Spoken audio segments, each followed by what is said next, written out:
Mr. President, my pleasure. My pleasure. Okay.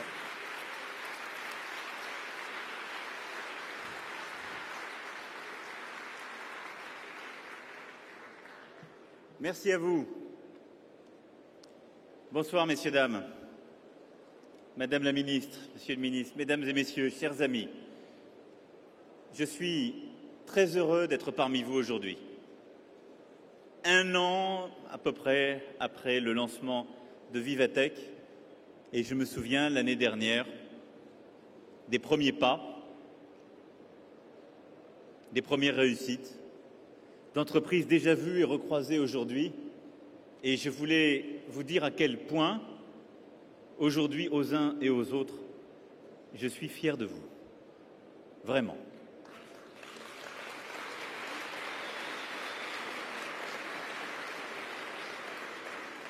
Alors, ça n'est qu'une étape, parce que le Vivatech de cette année est beaucoup plus grand que celui de l'année dernière, beaucoup plus international encore. Mais en un an, on peut faire beaucoup de choses, encore plus.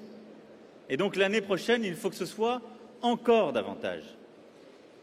Et je vous lance ce défi de devenir le nouveau CES. Je veux que, ici, à Paris, vous réussissiez à créer ce rendez-vous international de l'innovation, de la création d'entreprises, de l'entrepreneuriat dans le monde. C'est cela le défi qui est le vôtre désormais.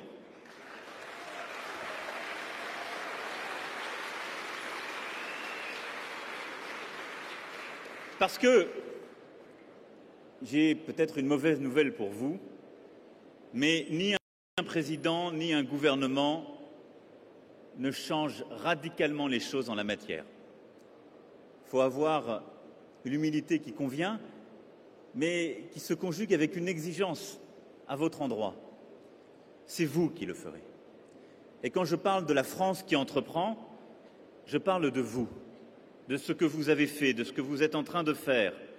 Start-up, PME, grands groupes qui avaient décidé d'accompagner et de porter cet événement, et ce que vous allez continuer à faire.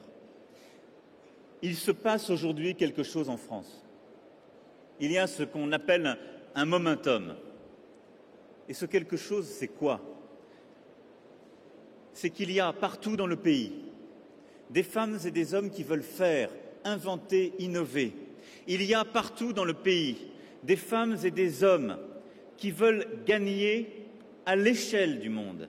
Il y a partout dans le pays des femmes et des hommes qui veulent que la France réussisse et être fiers de leur pays. Et il y a aujourd'hui, partout à travers le monde, des femmes et des hommes qui vous regardent faire, qui viennent faire en France et qui de plus en plus continueront à faire entreprendre ici. C'est cela ce momentum, c'est cela ce moment qui change et celui que nous devons gagner. Pour tous les entrepreneurs et les entrepreneuses de France qui sont là, mais aussi pour tous les Européens et les femmes et les hommes du monde entier qui veulent, en France, réussir. Alors oui, cette dynamique, c'est celle de l'hyper-innovation, celle des talents, celle que vous incarnez. Et ce quelque chose qui se passe dans notre pays est déjà formidable. Mais je vous le dis très franchement, nous ne pouvons pas nous en arrêter là. Cela ne peut pas nous suffire et nous devons aller plus loin. Aujourd'hui, la France est en train de devenir la nation des start-up et elle doit réussir ce pari. C'est cela ce que je veux faire avec vous dans les années qui viennent.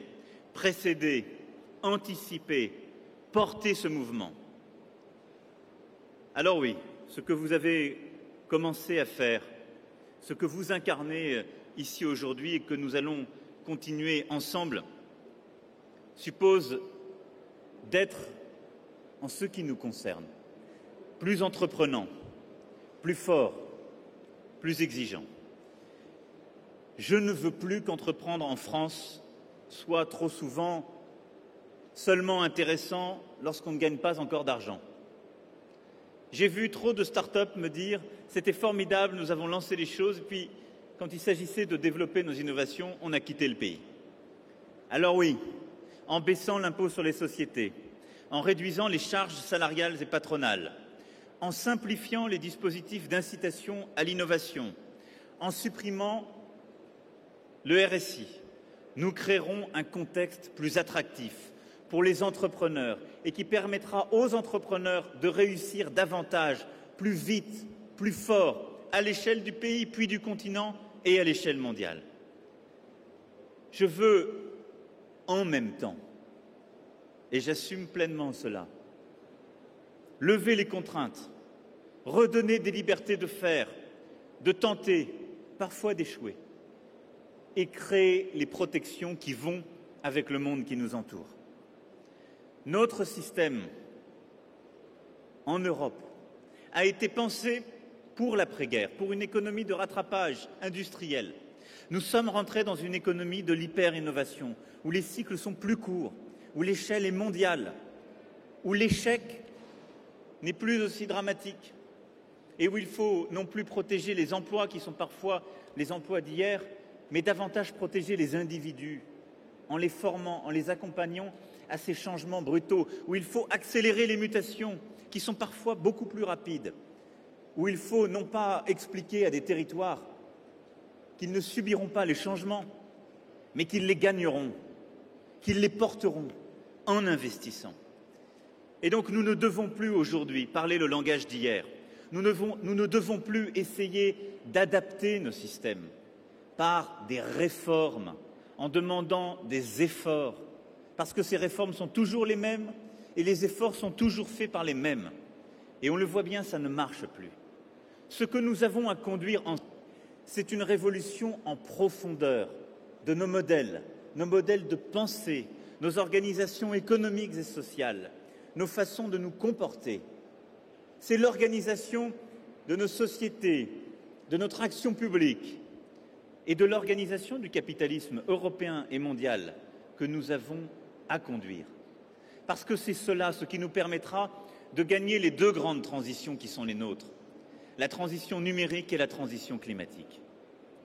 Ce défi est immense et c'est celui que mon gouvernement aura à porter à travers les réformes dès à présent commencées en matière de droit du travail, de formation professionnelle, de changement du système de retraite, pour que la négociation se fasse au plus près de l'entreprise et du terrain, pour que les règles soient aussi agiles que la réalité à laquelle nous avons tous et toutes à faire face, et pour que nos préférences collectives puissent être défendues dans un monde qui innove et bousculé chaque jour, se transforme à une vitesse et dans une profondeur que nous n'avions pas jusqu'alors même pressenties.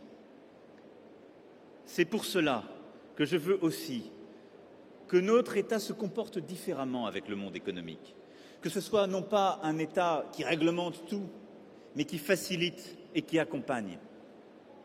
Aussi, dès cet été, une réforme en profondeur mettant dans le droit français un droit à l'erreur sera conduite. C'est une révolution en profondeur de ce qu'est l'administration. Le premier geste de l'administration ne doit plus être de contrôler pour sanctionner, mais de faciliter et d'accompagner pour corriger, pour aider à réussir, pour faciliter. Cette transformation, elle est conceptuelle, elle sera réelle, parce qu'elle est la clé de notre réussite collective. C'est pour cela que je veux aussi un État qui va davantage tester, apprendre, innover. Je veux que nous donnions enfin dans notre pays une place à l'expérimentation dont vous avez besoin. Combien de fois ai-je entendu des entreprises m'expliquer qu'elles avaient découvert en France, qu'elles avaient bénéficié du crédit impôt recherche, des laboratoires publics, mais qu'elles étaient parties se développer ailleurs parce qu'elles n'avaient pas les adaptations réglementaires ou la possibilité de faire. Des drones développés ici qui se développent ensuite en Allemagne ou au Canada parce que notre droit est trop rigide. Je veux que nous développions massivement une expérimentation dans de nombreux sujets, la possibilité de tenter, de faire, d'innover, reconnue dans notre droit, et la possibilité, si une erreur est faite, de la corriger, de changer les choses, de repartir vers une autre piste. Parce que cette économie, cette société de l'hyper-innovation, c'est celle de l'essai, de l'échec, de la réussite, en permanence.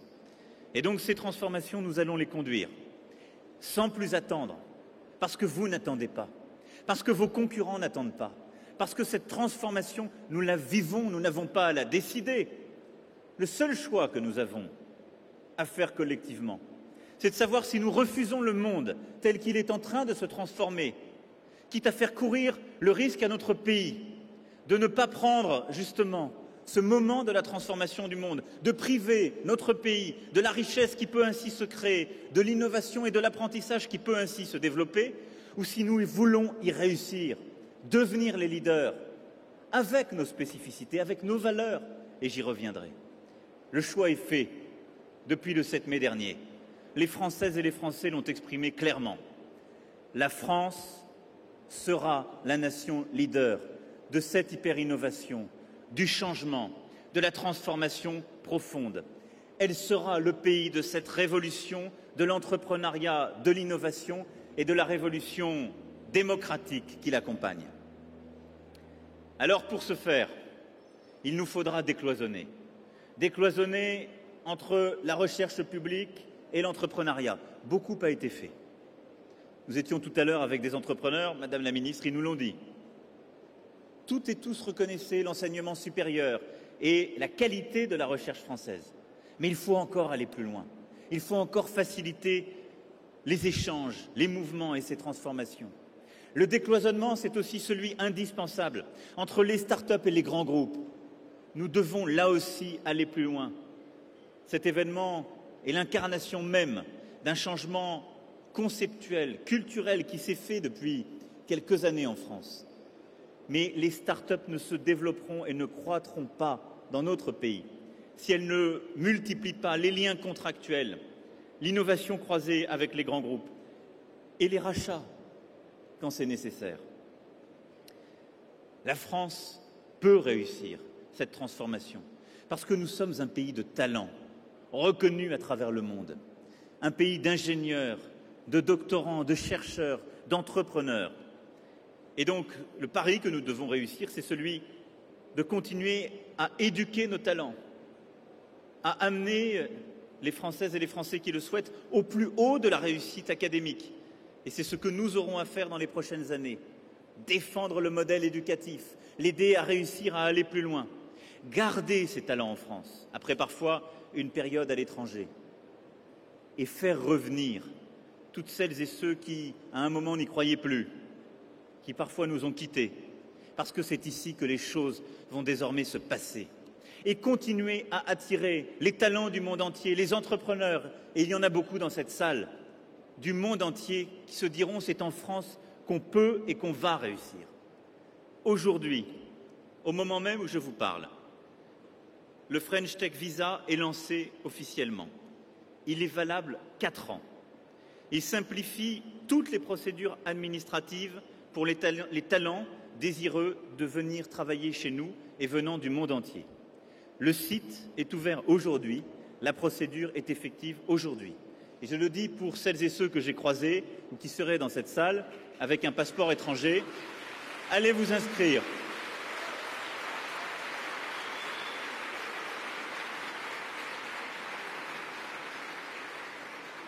La France est un pays d'entrepreneurs, c'est un pays de start-up, mais je veux que ça devienne aussi un pays de licornes, de grands groupes nouveaux, le pays des géants de demain.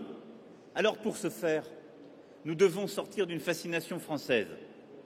Le small is beautiful. Vous savez, en France, et je sors d'une campagne présidentielle, on aime les entrepreneurs, à condition qu'ils ne réussissent pas trop bien. Quand un entrepreneur commence à réussir trop bien, on le jalouse, on dit qu'il y a quelque chose de louche, on le stigmatise et généralement on le fiscalise. C'est terminé.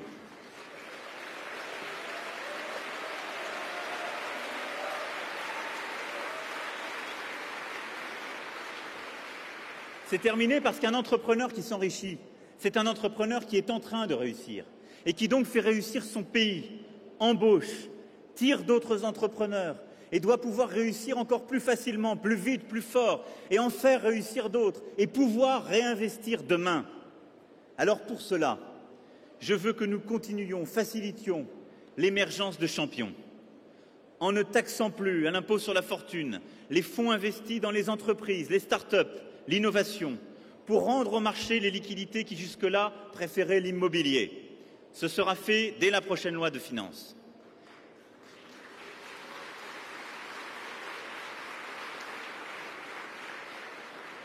Avec un prélèvement forfaitaire unique de 30%, tout compris, pour les revenus du capital. Il faut taxer le capital pour qu'il puisse financer le reste de l'économie, mais ne pas le taxer pour le faire fuir, ce qui était le cas jusqu'alors.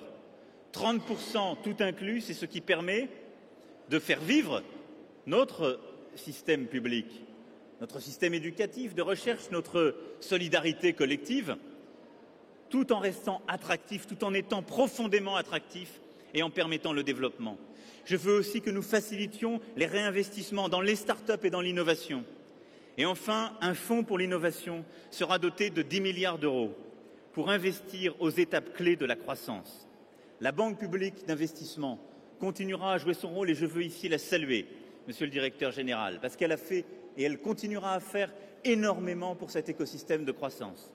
Mais il faut aller plus loin, faciliter l'innovation, donner de la visibilité au financement de l'innovation en France. Ce sera l'objet de ce fonds pour l'innovation. Je veux enfin que la fiscalité et la réglementation encouragent l'investissement dans le risque, l'innovation et la prise de risque. Pour les entrepreneurs qui ont réussi ou qui sont en train de réussir, pour les épargnants dans notre pays, qui aujourd'hui sont incités la plupart du temps à mettre leur argent dans les obligations d'État ou dans des financements peu risqués, mais qui ne financent pas l'économie et la création d'emplois. Cela aussi, nous le changerons. Enfin, pour mener cette bataille, nous irons au bout également du combat européen. L'Europe doit achever la création d'un vrai fonds de venture capital européen, dont le cœur doit être entre la France, l'Allemagne et l'Italie, mais qui doit conduire à financer non seulement ces innovations, mais ces start-up qui réussissent pour passer les deuxième et les troisième tours, pour avoir un vrai venture capital français et européen. Et nous devons réussir la bataille du marché unique du digital. Je la conduirai dans les fonctions qui sont aujourd'hui les miennes, parce que ce marché, demain à 27, doit être le nôtre.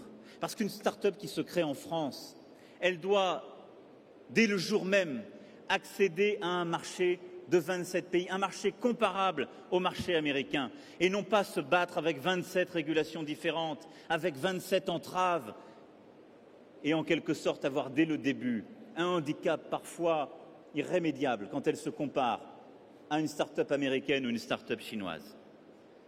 Vous l'avez compris, je veux ensemble que nous réussissions par ces transformations profondes, ces adaptations indispensables, ces révolutions à conduire. Et donc l'État lui-même aura à conduire ces transformations. Monsieur le secrétaire d'État au numérique, c'est vous qui aurez à piloter ce chantier.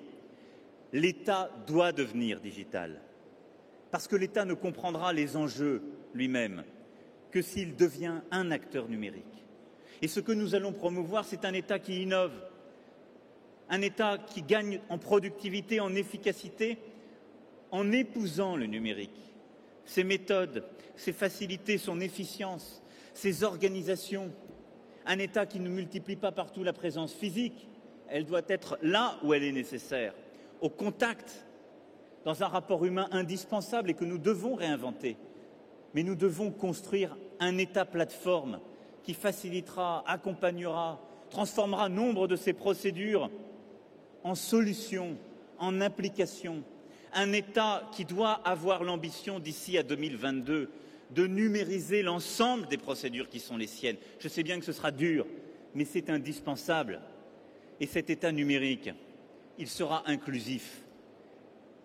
Nous prendrons les engagements clairs pour que chacune et chacun, dans tous les territoires, dans toutes les conditions, personnes vivant en situation de handicap, personnes vivant en situation de pauvreté, de pouvoir avoir accès à ces services publics du numérique. C'est comme cela que nous devons repenser collectivement l'action de l'État, l'action publique, non pas avec les recettes d'hier, mais en pensant que notre action, l'État lui-même, doit être adapté au XXIe siècle. Un État numérique, c'est aussi un État qui définit et porte ses priorités pour demain. Et nous aurons quelques priorités claires. Nous ne devons pas aller mener les combats d'hier, même ceux que nous avons perdus. Mais la France doit devenir le leader dans quelques combats de demain. L'Internet des objets, l'intelligence artificielle, la convergence entre le numérique et les clean tech et toutes les technologies du green tech, la convergence entre le numérique et le healthcare. Ces batailles, ce sont les nouvelles frontières technologiques. L'État y investira massivement. Ce sera le cœur des priorités du plan d'investissement que j'ai annoncé. L'État les portera, mais l'État aura besoin de vous. Et donc il facilitera massivement dans chacun de ces domaines qui transformeront la mobilité, l'habitat, la santé de demain. Il aura besoin de vos investissements privés massifs, de vos innovations, de vos accélérations. C'est cela le socle que je veux construire, d'une France qui innove stratégiquement, économiquement, socialement. Cette feuille de route est prête et elle doit s'appuyer sur l'excellence française. Et je le dis aussi ici très clairement, et nous l'avons vu à l'instant à travers les stands de Vivatech. Aucun des secteurs, même les secteurs les plus traditionnels, ne doit se tenir à l'écart de cette transformation. Le luxe et les métiers de la main sont au cœur de cette innovation, nous venons de le voir, et de cette transformation. L'agroalimentaire de haut niveau, le commerce, même le plus traditionnel, seront transformés par cette révolution technologique, par le digital que nous porterons et que nous réussirons ensemble. Enfin, au-delà de ces réussites, de cette innovation, de ces transformations que je veux pour chacune et chacun, je veux qu'ensemble, nous réussissions à gagner ces nouvelles frontières du XXIe siècle. C'est un défi qui n'est pas simplement économique, c'est un défi culturel, civilisationnel. C'est celui de nos sociétés et donc celui de la France. La démocratie du XXIe siècle, elle repose sur l'éducation. Et là-dessus, nous avons à investir et à faire. En 2020, on estime que le patrimoine de connaissances disponibles doublera toutes les 72 heures. Pardon, tous les 72 jours. Je m'emballe. Ce sera sans doute en 2030. Mais imaginez-vous, en 1900, il doublait tous les 150 ans. Depuis 1945, il doublait tous les 25 ans. Cette accélération extraordinaire des connaissances fait que nous devons transformer notre éducation, profondément revoir notre éducation, elle aussi, en la mettant à l'heure du numérique, en accompagnant l'accès à des contenus illimités et complexes. C'est tout l'esprit de l'encyclopédie des Lumières qui est en train de se réinventer au service de la cause éducative. C'est notre défi pour l'éducation nationale comme pour l'enseignement supérieur. La démocratie du XXIe siècle, elle repose aussi sur la solidarité. Les entreprises qui développent de l'assistance, le diagnostic à distance, qui détectent les chutes, qui anticipent les troubles cognitifs, vont dans ce sens. Et donc, la silver economy, le crowdfunding seront des acteurs de cette transformation sociale qui est aussi une transformation démocratique. Et c'est le message que je suis aujourd'hui venu vous passer. Ça n'est pas simplement une révolution technologique, la révolution de tel ou tel secteur. C'est une transformation de notre société tout entière que nous avons, entrepreneurs, collectivités publiques, à porter ensemble, à penser, à réguler, à faire. Et donc oui, la solidarité, à travers ces actions inclusives, à travers la santé, la transition de la médecine chimique à la médecine génomique, ce sont toutes les révolutions technologiques, éthiques, sociales et sociétales que nous aurons à porter et à concevoir dans les années à venir. La démocratie du XXIe siècle aura à affronter le défi environnemental. Et je l'ai dit, nous ferons notre planète aussi ici en France, par nos engagements, non pas en opposant l'économie d'hier à celle de demain, mais en transformant par le numérique, par les innovations technologiques, culturelles, conceptuelles, organisationnelles, le monde d'hier et d'aujourd'hui en le transformant dans le monde de demain. Les green tech, les clean tech sont un enjeu essentiel des années à venir.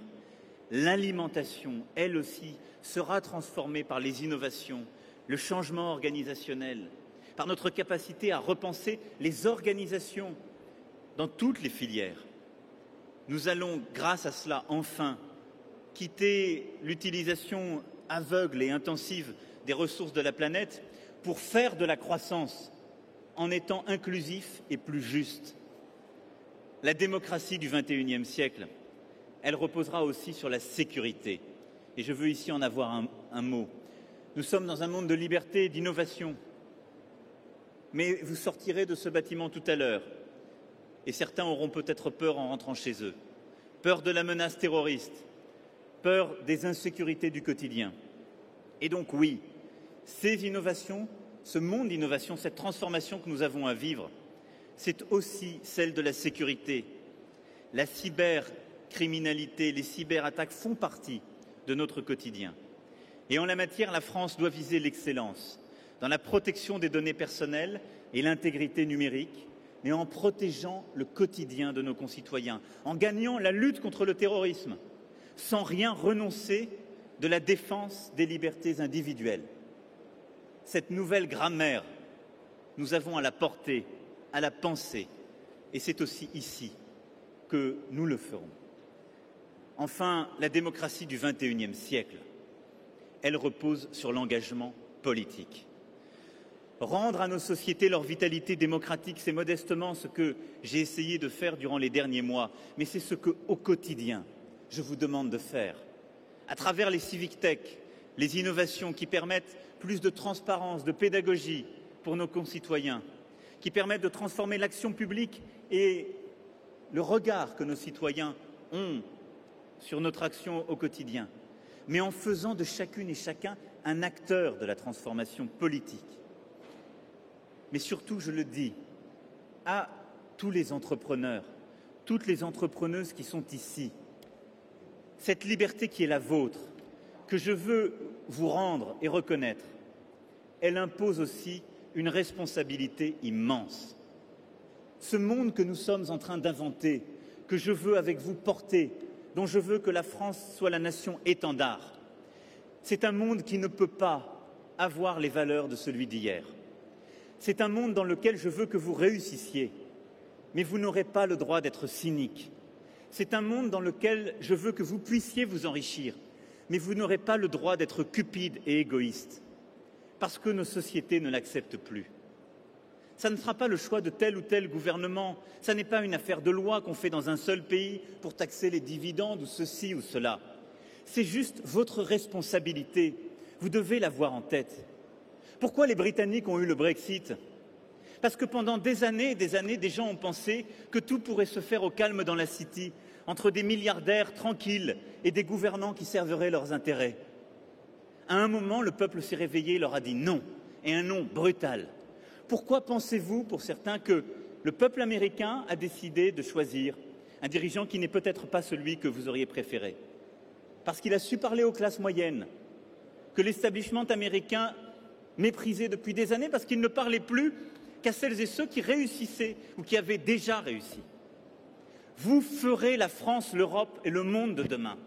Mais cette liberté que je veux pour vous, cette démocratie du XXIe siècle dont nous sommes les co-dépositaires, elle vous donne une responsabilité immense, celle à chaque instant de garder en tête que votre réussite ne peut pas être votre réussite individuelle, mais doit être la réussite de toute votre entreprise, de l'ensemble de vos salariés, doit aussi être la réussite de vos voisins, et parfois vos voisins à l'autre bout de la planète, que ce monde dans lequel nous vivons doit aussi repenser des équilibres que les générations qui nous ont précédés ont gaspillés.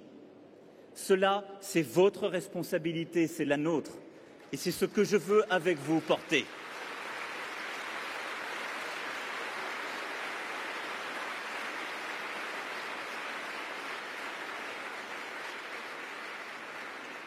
Voilà, mes amis, en un mot, ce que je voulais vous dire. Vous êtes une formidable vitrine de la réussite française, européenne et mondiale. Mais ce que nous avons à construire est encore plus grand. C'est réussir à créer le numérique et l'entrepreneuriat des Lumières, c'est-à-dire en réinventant nos valeurs, en réinventant notre amour de la liberté, des droits et de la justice. C'est cela l'ambition que j'ai pour notre pays, pour notre continent, pour notre planète. Just one final word for our friends coming from India, from the US, from England, and the rest of the world. Just to say to you, France is an old country with a long history of industry and technology. And I know that a lot of you heard about difficulties, sometimes failures in our system. A lot of things have been done. But we are at the beginning of a new momentum. We are at the beginning of a new wave. And this is the place to be, to invest, to work, to invent, to launch your business, to become a startupper, an engineer, a researcher. The Concorde and the French nuclear plants are the result of the strong determination of French people. Until now, French engineers are recognized among the best of the world. But what we have to do is to change in depth our model. I want France to be a startup nation, meaning both a nation that works with and for the startups, but also a nation that thinks and moves like a startup. That is a long way, but we will walk the walk together. Because France also knows what it owes to the world. At a time when some people think that walls are a solution, we do think that openness is the right path. Because the challenges we face are global, we need to think global. We want the pioneers, the innovators, the entrepreneurs of the whole world to come to France and work with us on green technologies, food technologies, artificial intelligence, on all the possible innovation.